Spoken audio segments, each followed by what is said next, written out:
It's cold outside, it's cold outside. Put your scarves and your mittens, 'cause it's cold outside. It's cold outside, it's cold outside. Put your scarves and your mittens, 'cause it's cold outside. It's cold outside, it's cold outside. Put your scarves and your mittens, 'cause it's cold outside. It's cold outside, it's cold outside. Put your scarves and your mittens, 'cause it's cold outside. En gros, le ministère de l'Éducation, c'est ce qui fait que le gouvernement maintient la société tranquille telle qu'elle est.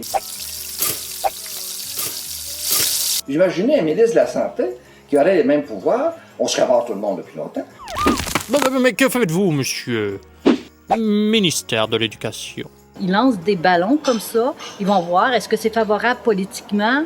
Bon, c'est pas favorable, on le fait pas. Il y aura quelques changements peut-être d'ici les 10 prochaines années.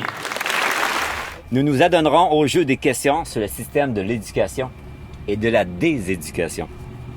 Ces questions nous viennent des gens de toute la province. Mathieu a lancé un appel pour que les gens nous envoient des questions pour qu'on puisse poser à Madame la ministre. Le jeu consiste à poser des questions à Madame. Des questions sur la réalité actuelle et aussi qu'est-ce qui serait le modèle idéal de l'éducation. Madame la ministre, j'ai eu des questions puis beaucoup de gens s'interrogent. Comment ça se fait là? Comment se fait le processus pour arriver à faire des choix au niveau du ministère de l'Éducation? Bien sûr, ça se retrouve le plus haut possible, hein, le moins près du citoyen possible. Ultérieurement, on va questionner de temps à autre pour éviter d'avoir certaines représailles. On va demander à certains professeurs bien sélectionnés qui font en sorte d'avoir un discours qui ressemble un peu au nôtre. On a des gens au Conseil de l'éducation, des gens qui ont des postes très importants, beaucoup de postes qui prennent toutes sortes de décisions. C'est un peu disparate si on veut. C'est une question directe d'un papa qui a 2 enfants en milieu scolaire. Il dit, Madame la ministre, comment comptez-vous lutter contre le décrochage scolaire dans un contexte où les enfants n'aiment pas leurs professeurs? Ceux-ci étant mal formés, ceux-ci ayant perdu la flamme qui les passionnait et qui attendent leur retraite et ne faisant que donner la matière sans s'occuper de l'enfant. Tout est mis en œuvre présentement pour réduire le décrochage. Nous avons des démarches qui sont déjà enclenchées par rapport à ça. Bien sûr, le tout commence d'abord à la formation des maîtres. Il faudrait bien sûr aller réviser nos façons de faire. On a des engagements avec les universités à ce sujet. On est très près d'eux et on réussit vraiment bien à entendre ce que les parents veulent. Il y a de plus en plus de comités qui sont mis sur pied par rapport à ça.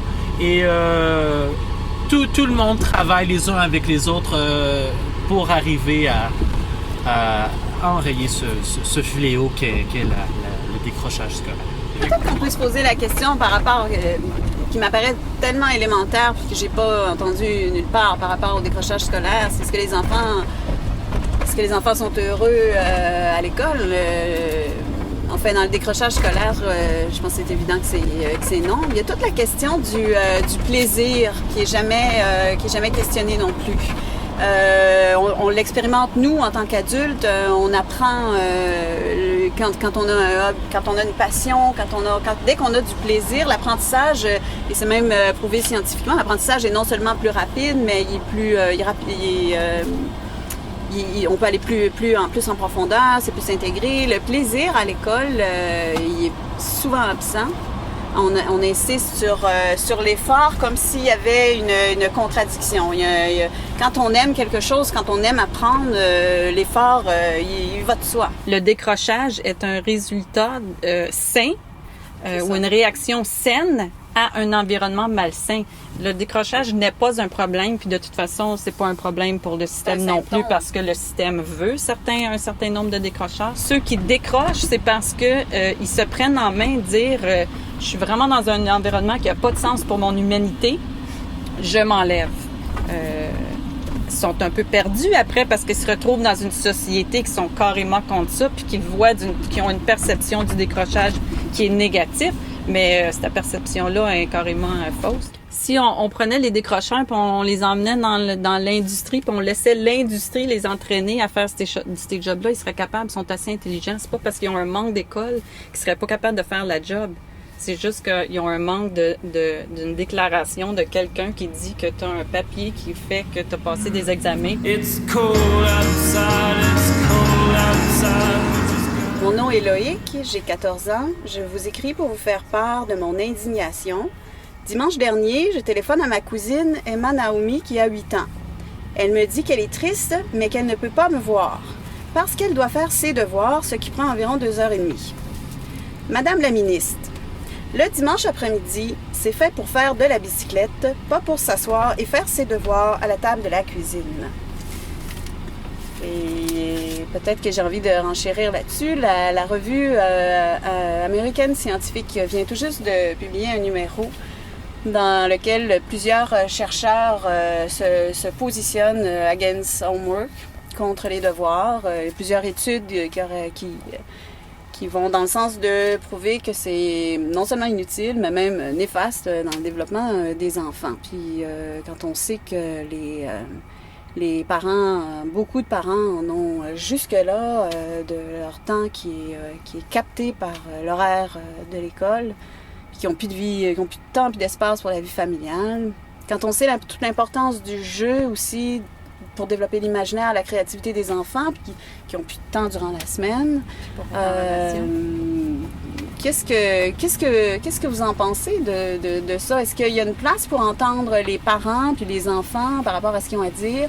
Est-ce que j'entends de ce charmant jeune homme? Je dirais seulement que c'est peut-être cette jeune fille qui a eu un problème de gestion de temps. Elle aura pu faire ses devoirs en semaine. Elle en a tous les jours, Madame la ministre, elle en a tous les jours. Oui, quand même. Bon, vous savez, il existe déjà des structures. Vous pouvez aller parler, vous exprimer à certains endroits, dans des comités de parents.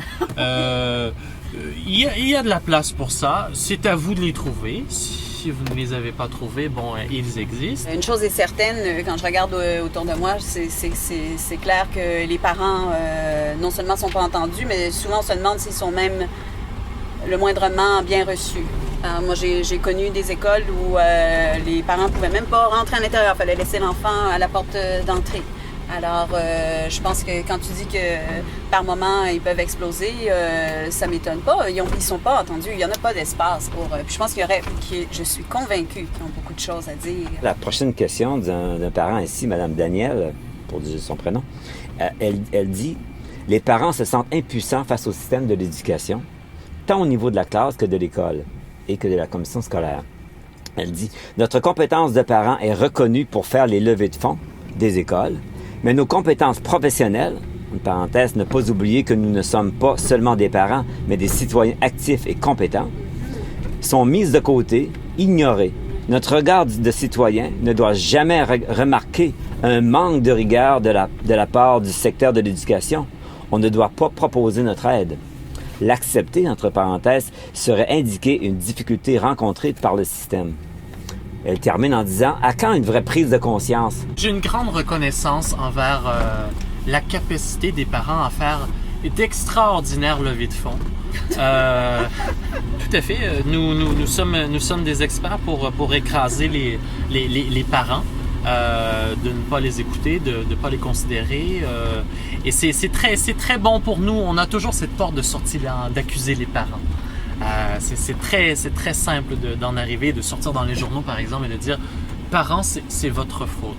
J'ai une question ici, oui, c'est un peu un témoignage, oui, une autre, d'un jeune garçon. Il dit « Je m'appelle Charles-Antoine et j'ai 16 ans. J'ai été encastré dans la merveille qu'est le système scolaire il y a une dizaine d'années. Et ces 10 longues années passées à l'école m'ont, je crois, donné un parfait poste d'observation pour juger de la qualité de la réforme scolaire ou du système scolaire en général. Toutes ces années pendant lesquelles je devenais supposément plus intelligent et plus apte à être un adulte de demain, ont plutôt soulevé une liste d'interrogations dans mon fort intérieur. Cette liste de questions que je vous partage aujourd'hui en espérant qu'elle se rende jusqu'à vous. L'école est-elle adaptée à ceux qui ont des besoins différents ou est-elle conçue pour un seul type d'intelligence?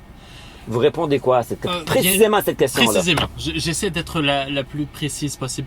Évidemment, nous essayons d'avoir un modèle unique, limité, si on veut. Évidemment, lorsque on a des intérêts différents, lorsqu'on a des goûts, une façon de faire différente, c'est effectivement très difficile de s'adapter à ce système. Alors, on essaie d'avoir quelque chose d'égal pour tous. On échoue lamentablement. Mais évidemment, il peut y avoir des gens qui s'y perdent. Mais on a d'autres moyens pour les aider par la suite.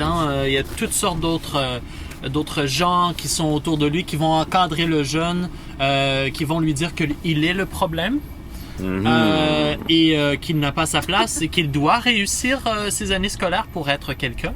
Alors, il n'y a pas de problème, ce charmant jeune homme. J'ai beaucoup aimé le mot encastré.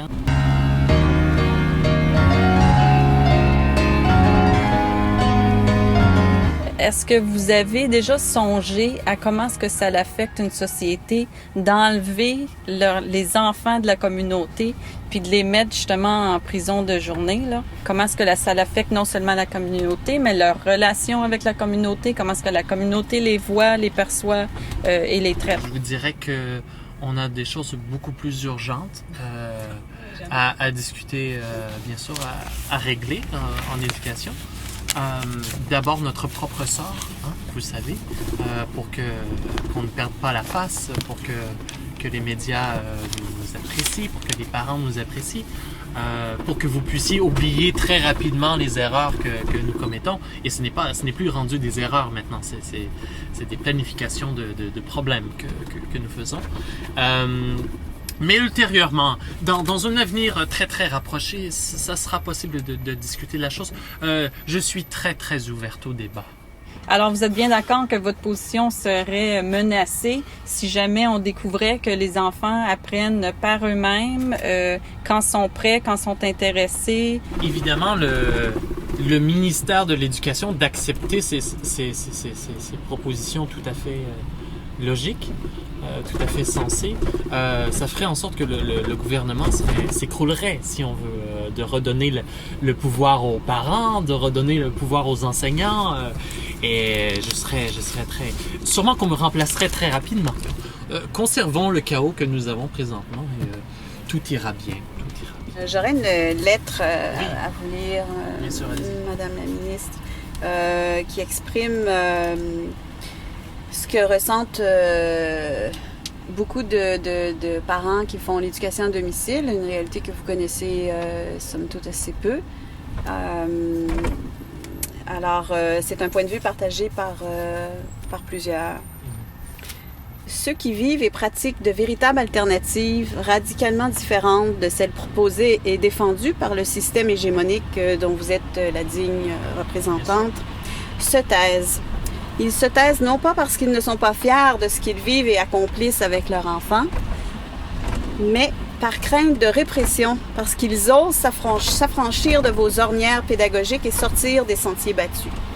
Le philosophe Jacques Rancière, ça c'est ma partie personnelle que j'assume entièrement, considère le dissensus comme le mode, le critère permettant de reconnaître l'état de santé du système démocratique. Force est de constater, Madame la ministre, que le climat de musellement qui règne chez les dissidents de l'éducation est un des signes que notre démocratie se porte mal. Je vous suggère de vous ouvrir à un véritable dialogue. La répression ne sert le pouvoir qu'un temps. La société, on peut dire que c'est une fiction si seuls les êtres humains sont réels. Nous avons donc la possibilité de changer de fiction éducative. Nous pouvons changer de paradigme en éducation. Et en passant, vous avez une jolie coupe de cheveux. 'Cause it's cold outside, 'cause it's cold outside, 'cause it's cold. J'ai des engagements, j'ai des promesses que j'aimerais vous faire ce soir. Je m'engage d'abord à passer ce fameux test de français que les enseignants ont tant de difficultés à réussir, je m'engage à aller avec Monsieur Côté-Desjardins dans les classes. Dans les classes, pourquoi pas? Dans les classes. D'être enseignant d'une journée ou d'une semaine sous sa supervision, sous la supervision de Mathieu Côté-Desjardins. Et de cette façon, je pourrais peut-être m'attirer quelques points au niveau politique. Je m'engage à complètement valoriser la jeunesse à partir de maintenant. Et comme ça, on va annuler toute déséducation parce que la jeunesse, on va saisir vraiment ce qu'elle a besoin. Évidemment, je m'engage à faire une rééducation, c'est trop drôle dans ma bouche, rééducation. Une rééducation massive. Donc, de désapprendre, comme M. Bernier disait tout à l'heure, de désapprendre ce que l'on sait, ce que l'on vous a imposé, et de réapprendre quelque chose, et ça au niveau des enseignants, au niveau des parents, parce que je vous l'admets ce soir, nous vous avons servi de la déséducation. Je m'engage à arrêter de créer des élèves en difficulté, entre autres en offrant un support exceptionnel aux familles. Je profite de cette occasion pour dire à tous les jeunes, à tous les parents et à tous les enseignants, à tous les citoyens, de venir s'exprimer sur les engagements que je prends présentement. Évidemment, la clé de tout ça, c'est mon ouverture quant à la liberté en choix d'éducation au Québec. Et j'aimerais terminer en offrant toute mon empathie à tous ces jeunes, tous ces enseignants et tous ces parents qui décrochent. Parce qu'il y en a beaucoup, il y en a de plus en plus. Et je saisis tout à fait pourquoi et je m'engage à travailler dans le sens contraire, donc non seulement un sens de raccrochage, mais donner un goût à l'éducation. C'est ce que je vous propose. Je vous sers d'abord un jus de pomme pétillant, biologique. Avant de commencer le visionnement du épisode 3 qui s'intitule Les grands décideurs. Je lève mon verre à votre présence d'abord. Marilyn, merci. Merci d'avoir accepté de participer aux épisodes qui sont plus orientés au niveau des solutions, au niveau de ce qui est vraiment sain et bon pour les enfants, les jeunes en général. Vous m'avez beaucoup appris, énormément. Vous avez contribué à faire en sorte que je ne sois pas un décrocheur complet. Aux adolescents. Mathieu, c'est toi qui as fait la grosse job. Alors, Merci Mathieu.